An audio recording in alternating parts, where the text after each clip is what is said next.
Bonjour tout le monde, merci de m'avoir invité. Effectivement, vous avez raison, on parle souvent du CAD, et c'est vrai que c'est pas toujours très parlant. Donc je vais essayer, j'espère qu'à la fin de ma présentation, vous y verrez beaucoup plus clair sur ce CAD.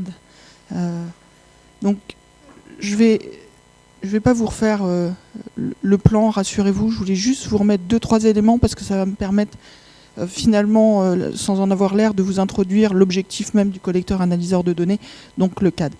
Juste pour rappel, donc le plan, il a été lancé, le plan France Médecine Génomique 2025, il a été lancé en 2016 sous l'égide du Premier ministre, Manuel Valls à l'époque. Il a 3 grands objectifs. Le premier, c'est de permettre l'intégration de la médecine génomique dans le parcours soins des patients. Et là, je crois que vous êtes nettement mieux placé que moi pour savoir ce que ça signifie. De mon côté, je suis simple chercheur. Le deuxième objectif, c'est de permettre un accès équitable au séquençage du génome complet en pratique clinique, et ça, dans un premier temps, dans le cadre des maladies rares et cancers, mais l'objectif du plan à terme, c'est de s'intéresser à l'ensemble des maladies communes. Et le troisième objectif, c'est là où finalement intervient à la fois le soin et la recherche, c'est de développer une filière médicale et de faire en sorte que ce plan soit et où joue un rôle d'effet levier dans l'innovation scientifique et technologique, mais aussi dans la valorisation industrielle et la croissance économique. Alors, je vais pas vous dire, et ça a été évoqué, les préindications, le parcours soins, pour certaines préindications en maladies rares. Donc je vais plutôt dire que, et ça ne veut pas dire que je ne porte pas d'attention sur ce parcours soins, mais plutôt me focaliser sur les infrastructures qui jouent un rôle important dans le jeu ou le continuum entre le soin et la recherche. Les deux premières, la première infrastructure au sens typologie du terme, sont les 2 plateformes de séquençage dont on vous a parlé précédemment, Sequoia et Oragen, donc qui sont les plateformes où ont lieu la génération des données génomiques et l'analyse et l'interprétation de ces données pour ensuite être rendues par le praticien au patient. La deuxième infrastructure importante est le CREFIX, qui est une infrastructure qui vise à traiter de l'innovation, du transfert, mais j'en parlerai pas aujourd'hui. Et la troisième, c'est ce collecteur analyseur de données, qui est là finalement pour permettre la réutilisation l'utilisation des données, la réutilisation des données génomiques dans un cadre de recherche. Alors, qu'est-ce que c'est que le collecteur analyseur de données ? C'est avant tout une infrastructure nationale qui est portée par la puissance publique. Et ceci pour diverses raisons. Alors j'ai remis des termes qui sont très à la mode aujourd'hui, je m'en excuse, mais c'était néanmoins une commande politique. Mais pour garantir la souveraineté des données, pour garantir aussi l'intérêt général et l'encadrement éthique de l'utilisation des données. Et cette infrastructure, elle a comme objectif de servir à la fois le soin et la recherche. Alors, déjà, bien que ce ne soit pas forcément l'élément le plus important, mais qui nous a occupés pendant plus d'1 an et demi, donc je le mentionne en une simple diapositive, c'est ce collecteur analyseur de données a une structure juridique. C'est un groupement d'intérêt public. Ce groupement d'intérêt public, à la rigueur, si vous ne retenez pas le nom du GIP, ce qui est important, c'est de savoir que c'est un organisme à but non lucratif. Donc on est bien dans ce qui nous a été demandé de travailler dans une activité d'intérêt général.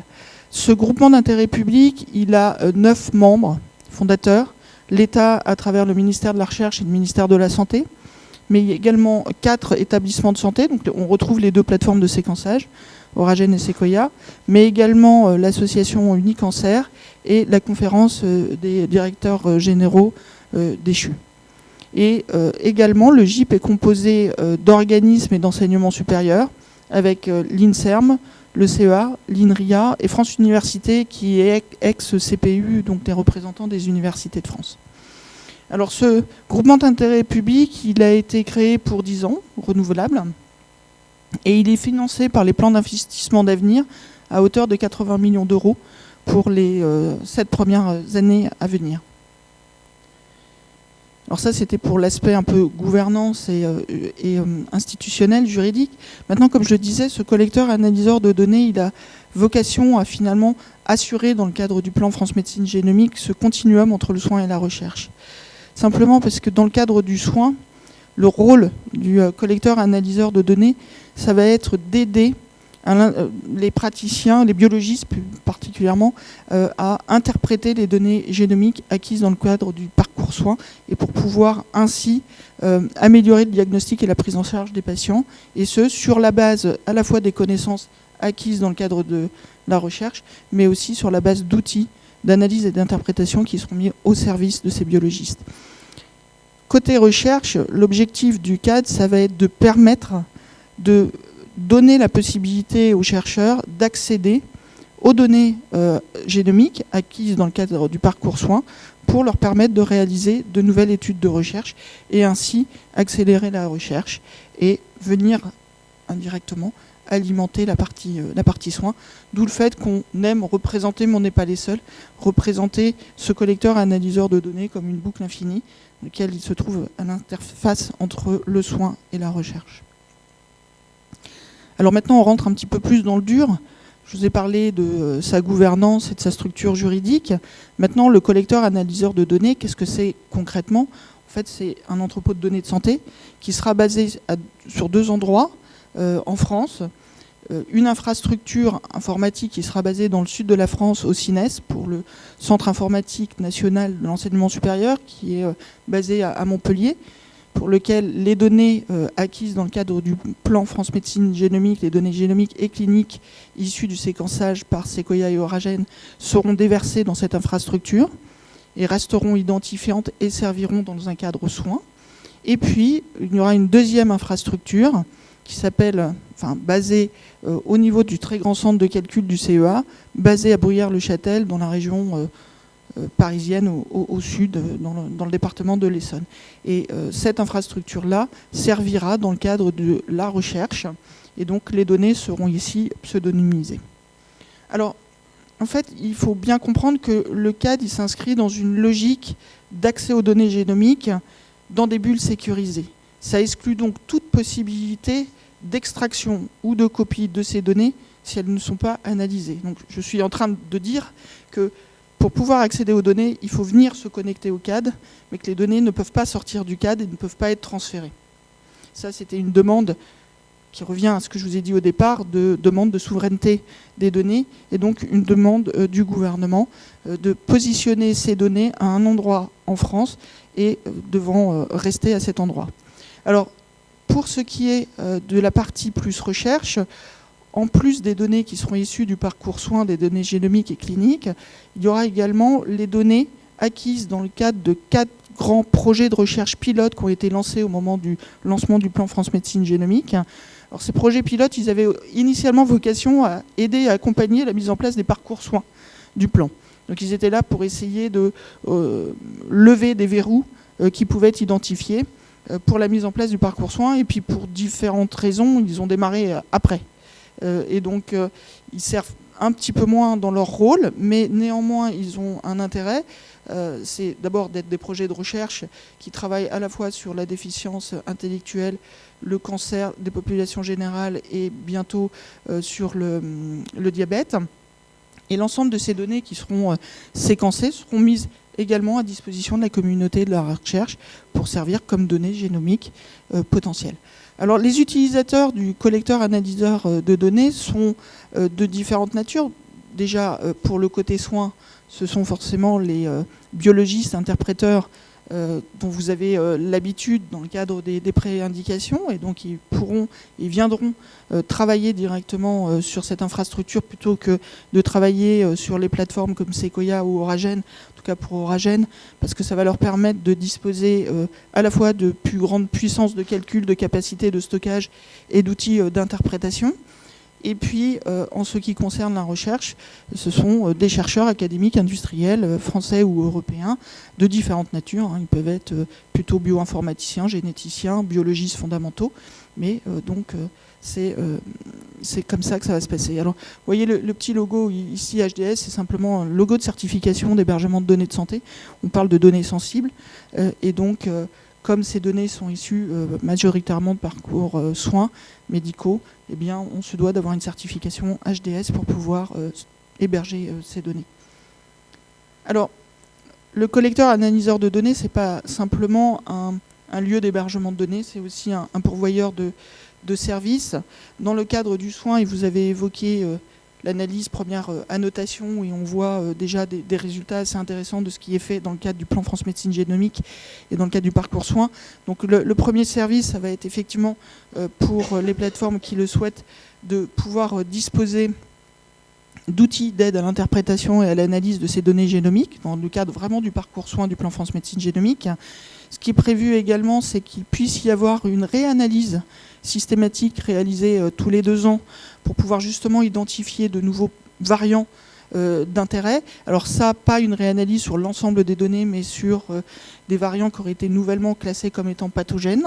Et la littérature montre que généralement, quand on fait des réanalyses environ tous les 2 ans, on arrive à réidentifier à peu près 5% de nouvelles variations génétiques d'intérêt pour la population concernée, donc ce qui peut avoir un intérêt assez fort et fondamental dans un cadre de soins, et surtout quand on a la mutualisation de l'ensemble des données issues de toute la France. Troisième service, c'est je dirais un simple, mais il est très consommateur d'énergie et de financement, c'est un service d'archivage des données, puisqu'on parle de données de santé, et donc il faut pouvoir les garder et les archiver un certain temps, et ça a un coût. Et donc là, un des rôles du cadre sera celui-là. Et puis on est en train de constituer une base de données nationale issue du plan France Médecine Génomique qui a comme objectif de venir alimenter d'autres bases de données que vous connaissez, mais qui là seront issues de tout le travail de l'ensemble de la communauté impliqués dans le cadre du plan France Médecine Génomique. Côté recherche, c'est finalement un objectif comme je vous le disais, de mise à disposition pour la communauté des chercheurs des données génomiques issues du parcours soins. Et donc pour cela, on leur propose plusieurs choses. Une mise à disposition des données du plan dans des bulles sécurisées. Chaque porteur de projet peut avoir une bulle sécurisée dédiée dans laquelle il pourra avoir les données issues du plan France Médecine Génomique dont il aurait besoin, des capacités de calcul et des outils d'analyse dont ils auraient besoin, et on leur donne également la possibilité de pouvoir venir importer dans ces bulles leurs données propres et leurs outils d'analyse s'ils le souhaitent. Il y a également un service d'accompagnement qui a été mis en place pour accompagner ces porteurs de projets à, d'une part, comprendre ce qu'est le cadre et de savoir en quoi et comment ils peuvent accéder aux données du plan France Médecine Génomique. Et à terme, on espère que la constitution de cette base de connaissances France Médecine Génomique KB pourra également venir servir aux chercheurs et être alimentée par les chercheurs. Et ça sera dans un second temps. Donc concrètement, et je ne vais pas rentrer dans le détail de cette diapositive, c'était simplement pour vous illustrer ce qu'est une bulle sécurisée, non pas d'un point de vue technique, informatique, mais vous faire comprendre qu'à l'intérieur de cette bulle, pour chacun des porteurs de projet, il pourra disposer des données génomiques dans ces différentes formes, soit données plutôt brutes, soit données annotées, avec des données cliniques associées. Alors ça reste un set de données cliniques relativement léger, avec les HPO et quelques informations supplémentaires, mais on reste encore sur des données cliniques légères. Et tout ceci signifie que pour donner accès à ces données et que ces données soient bien de qualité, il faut, avant tout ça, pouvoir curer, structurer, standardiser l'ensemble de ces données. Alors, il y a aussi la mise à disposition, comme je le disais, d'outils, et donc, je rappelle, la possibilité pour ces chercheurs de venir importer leurs propres données, leurs propres outils, et puis ensuite, à l'intérieur de cette bulle sécurisée, ils peuvent réaliser leur projet scientifique, et à l'issue de ça, ils peuvent extraire les résultats obtenus de cette bulle sécurisée sous néanmoins un contrôle du comité scientifique et éthique pour s'assurer que les données qui ressortent ne sont pas des données dites sensibles. Derrière le mot sensible, il y a le fait de vérifier que ces données ne peuvent pas être réidentifiantes. Alors, tout ça s'inscrit et je vais vraiment aller très vite, mais s'inscrit dans une dynamique de sciences ouvertes. Dynamique de sciences ouvertes veut dire que, à la fois pour les chercheurs comme pour le collecteur analyseur de données, on doit s'inscrire dans ce qu'on appelle, ce que vous connaissez peut-être, le principe FAIR, pour les données, facile à trouver, accessible, interopérable et réutilisable. Et donc ça signifie s'inscrire dans un mode de fonctionnement très clair et très transparent. Et puis, on doit s'inscrire également à la fois à une échelle française et européenne au principe de cette science ouverte. Vous n'êtes pas sans savoir que le gouvernement français avait lancé déjà un premier plan national pour la science ouverte en 2018, qui a été renouvelé en 2021 et qui vise, je vous ai remis simplement les quelques mesures principales identifiées par ce plan, mais à généraliser les pratiques de science ouverte en France, partager les données de la recherche, faire de la science ouverte la pratique habituelle et quotidienne. Mais on doit également s'inscrire dans un cadre de règlement européen sur les données, où il y a eu beaucoup de choses sur l'année 2022. Premier règlement qui a eu, je crois, lieu en février 2022, qui vise à mettre davantage des données à disposition en vue de leur utilisation et établir des règles, et ce, à l'échelle de l'Union européenne, avec une publication qui a eu lieu très récemment du Data Governance Act, qui vise à faciliter le partage des données, et pour lequel il sera précisé les modalités d'accès et d'utilisation des données à l'échelle européenne par un Data Act qui devrait être publié incessamment sous peu, mais dont on n'a pas les délais. Alors concrètement, quand on est chercheur et qu'on veut pouvoir accéder aux données génomiques du CAD, qu'est-ce qu'on fait? Alors on peut s'approcher du guichet d'accompagnement qui a été mis en place il y a 1 an.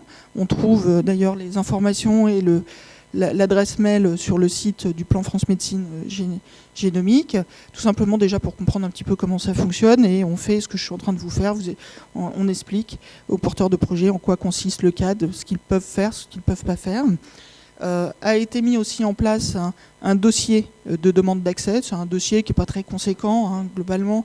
Une fois qu'il est rempli, ça représente à peu près une douzaine de pages où sont fortement demandés finalement le type de données génomiques qu'ils souhaitent accéder, souvent par préindication d'ailleurs, le volume, combien de patients, pourquoi, qu'est-ce qu'ils veulent qu'on contrôle. Est-ce qu'ils viennent avec leurs outils, pas leurs outils? S'ils viennent avec leurs outils, lesquels, etc. Donc c'est des informations assez précises. Et puis bien évidemment, c'est un projet scientifique, donc il faut décrire l'objectif du projet visé. On peut trouver également sur le plan du site web, sur le site web du plan, la procédure d'évaluation qui a été mise en place. Procédure d'évaluation relativement simple. On a un comité scientifique et éthique. Je reviendrai dessus dans la diapositive suivante. Ce comité scientifique et éthique a à faire l'évaluation des projets, des demandes d'accès aux données, avec des critères bien définis, vous les reverrez après. Généralement, à chaque fois qu'on a une demande, 2 rapporteurs sont identifiés pour faire l'évaluation du projet. Ces rapporteurs remettent un rapport qui est ensuite discuté lors de la réunion du comité scientifique et éthique, et un avis est rendu au cours de cette réunion. Alors cet avis peut être de 3 natures, avis négatif, avis positif ou avis positif sous réserve avec des demandes de précision, des recommandations, des questions, etc., etc. Et si le porteur de projet le souhaite, il peut resoumettre un projet révisé suite à cette évaluation. Et puis, une fois que l'avis du comité scientifique et éthique est rendu et positif, alors on signe un accord entre le CAD et les porteurs de projet pour ensuite pouvoir mettre en place la bulle sécurisée et la mise à disposition des données. Alors ce comité scientifique et éthique, il est réglementaire, il est imposé par le référentiel des entrepôts de données de santé et par la CNIL. Sa composition est assez stricte aussi. Mais la nôtre, donc, le comité scientifique et éthique qui a été mis en place dans le cadre du CAD est composé d'une vingtaine d'experts. Alors des experts du monde, domaine éthique, des experts bien sûr en génétique, maladies rares et cancer, beaucoup d'experts en bioinformatique et cybersécurité, vous comprendrez tout à fait pourquoi au regard de la sensibilité des données et des cyberattaques. Et puis nous avons également des représentants des patients. Ce comité scientifique et éthique, il a été mis en place sur un mandat de 3 ans. Il se réunit tous les mois et demi. Et donc, il a à charge d'évaluer ces projets avec, vous voyez ici, les 5 critères qui sont regardés. Le premier qui est la contribution du projet au bien commun et pertinence des usages prévus avec les données de génomique mis en accès. Donc, bien évidemment, vous comprenez que là, on regarde surtout le caractère sensible de ces données et les aspects éthiques et de s'assurer qu'il n'y a pas de mésusage de prévu au regard du projet porté. Un deuxième point est la faisabilité du projet sur les bases des données et des compétences techniques disponibles. On veut s'assurer que finalement les personnes qui demandent à accéder à ces données soient en capacité de réaliser le projet et en capacité de traiter des données de manière bioinformatique parlant. Il y a bien évidemment l'adéquation du jeu de données qui est disponible aujourd'hui dans le cadre au regard du projet. Et puis, nous sommes, comme je vous le disais, très attentifs au statut des résultats de ces projets pour s'assurer qu'une fois que le projet est réalisé, les données qui sortiraient du cadre, non pas les données génomiques, mais les données de résultats qui sortiraient, ne sont pas des données sensibles. Et bien évidemment, on a un regard sur la conformité au RGPD et au cadre réglementaire des projets qui nous sont soumis pour s'assurer qu'ils répondent bien généralement à la méthodologie de référence 004 qui leur est imposée. Alors aujourd'hui, donc, ce comité scientifique et éthique, il faut voir que le cadre en lui-même, si le plan a été lancé en 2016, premières préindications, elles ont été lancées en août 2020 de mémoire, donc on commence à avoir les données, d'ailleurs de manière très exponentielle. Aujourd'hui, on est à plus de 14 000 prescriptions faites. Donc, comme beaucoup des prescriptions sont faites dans le cadre des maladies rares, on multiplie plus ou moins par 3 pour avoir les cas index plus les apparentés.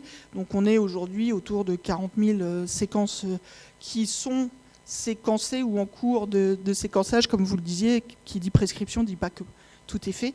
Et nous, on ne transfère les données qu'une fois que les patients ont eu compte rendu. Parce qu'on estime que par respect pour le patient, il est venu avant tout pour une analyse médicale, et donc on attend que cette analyse médicale ait été réalisée avant de mettre les données en accès aux chercheurs. Mais aujourd'hui, donc, 7 projets ont été déposés au guichet d'accompagnement, 5 dans le domaine des maladies rares, 2 dans le domaine du cancer. Sur les 7 projets, il y en a 5 qui aujourd'hui ont été évalués par le comité scientifique et éthique. 3 ont reçu un avis favorable, les 2 autres sont encore en cours de réévaluation. Je vous ai mis juste pour vous donner une idée des types de projets qui ont été évalués là positivement. Il y a le projet PAGE qui traite d'ataxie paraparésie spastique génomée, et donc qui est une équipe de l'ICM, de l'Institut Cerveau et Moelle, et qui donc là fait appel à la fois aux données issues de Sequoia et Oragen. Et l'objectif ici, dans ce projet, c'est d'identifier de nouveaux types de variants pathogènes et de variants modificateurs de dégénérescence. On a un deuxième projet qui s'appelle Resdicard, qui lui est aussi sur une volonté de résoudre une impasse diagnostique dans les cardiomyopathies. Vous voyez là les porteurs. Là aussi, c'est un besoin de pouvoir disposer à la fois des données de Sequoia et d'Oragen. Et là aussi, c'est une réanalyse des données pour découvrir de nouveaux variants. Et puis, on a un troisième projet qui s'appelle... Alors je dis Jedi, mais on pense tout de suite à Star Wars. Donc, enfin bon, génétique de la déficience intellectuelle et imagerie. Alors là, c'est une demande d'accéder aux données, non pas des données issues du parcours soins de Sequoia et Oragen, mais d'un des projets pilotes de recherche, qui est le projet DEFIDI. Et l'objectif là est non pas d'aller rechercher des nouveaux variants, mais plutôt de faire évoluer leurs outils d'analyse et en pouvant utiliser ces données. Donc, elle est là. Alors, je vous parle un coup du futur, un coup du présent. Comme je vous le disais, le collecteur analyseur de données, c'est relativement récent. Aujourd'hui, on s'est attaqué, je dirais, au plus simple, même si finalement, c'est pas si simple, mais c'est de développer le côté cadre recherche pour l'accès aux données dans un cadre recherche. Le cadre soins nous donne plus de travail puisqu'on est sur des données identifiantes, donc avec des exigences réglementaires plus contraintes. On ne l'oublie pas, mais ça va venir. Et aujourd'hui, là où on en est, c'est que nous avons mis en place les fameuses bulles sécurisées pour les 3 projets, PAGE, Resdicard et Jedi. Et nous sommes en train de traiter l'ensemble des transferts des données d'Oragen, Sequoia. J'ai mis CNRGH parce qu'en fait, c'est un centre qui réalise le séquençage des données dans le cadre des projets pilotes, de manière à pouvoir les transposer dans les données. Alors, on a quelques points à traiter, vérifier la qualité des données, pseudonymiser ces données avant qu'elles soient transférées, de 2 façons différentes, parce que c'est la réglementation qui le veut ça, sans perdre la possibilité pour les chercheurs de pouvoir revenir au prescripteur pour éventuellement demander des informations supplémentaires sur les patients. Et donc, on est dans voilà, on est en train de régler, je dirais, les derniers petits points qui, pour moi, sont des gros sujets à mon quotidien, mais aussi bien d'un point de vue réglementaire que pratique. Et puis, un point fondamental et important, c'est qu'on oublie souvent, mais qui dit bulle sécurisée dit complètement hermétique avec le système web. Et la plupart du temps, les outils utilisés pour faire des analyses d'interprétation et de données sont des outils qui vont interroger en permanence le web parce qu'ils dépendent d'autres outils qui sont positionnés sur le web.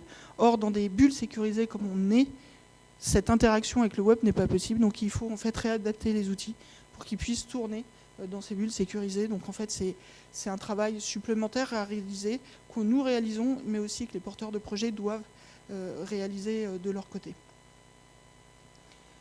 Et finalement, je m'aperçois que j'ai suivi presque le même plan que vous. Je finirai par l'Europe. On est sur... je vous ai parlé d'un plan français, mais dès le départ, finalement, on s'est inscrit aussi dans une dynamique européenne, je dirais même internationale, puisque vous voyez que la première des collaborations qu'on a initiées, c'est avec Genomic England. Et donc, on a le plan et le cadre. On signé 3 collaborations, à la fois avec les Anglais, avec les Suédois et avec les Danois, pour pouvoir échanger sur les bonnes pratiques, l'exécution et la mise en place à la fois des plans et du collecteur analyseur de données, parce que dans ces pays-là aussi, ils réalisent des initiatives assez comparables aux nôtres. Et nous sommes impliqués dans 2 gros projets européens qui viennent d'être lancés. Le projet sur le cancer a été lancé la semaine dernière à Bruxelles. Celui sur la Genomic Data Infrastructure a été lancé 15 jours avant. Et en fait, ce projet-là est très intéressant puisqu'il vise... La Commission européenne a décidé de financer, je dirais, la mise en réseau de CAD, si je peux me permettre, de CAD nationaux dans 17 pays, avec une volonté dès le départ de faire en sorte que ces CAD nationaux soient interopérables et puissent permettre à chacun des porteurs de projets scientifiques de pouvoir accéder aux données des CAD nationaux respectifs et ainsi disposer d'un plus grand nombre de données. Donc chacun garde ses données dans son pays, mais l'objectif c'est de les rendre interopérables et de permettre à des chercheurs d'accéder à beaucoup plus de données et pas seulement aux données de son propre pays. Voilà, je vous remercie de votre attention.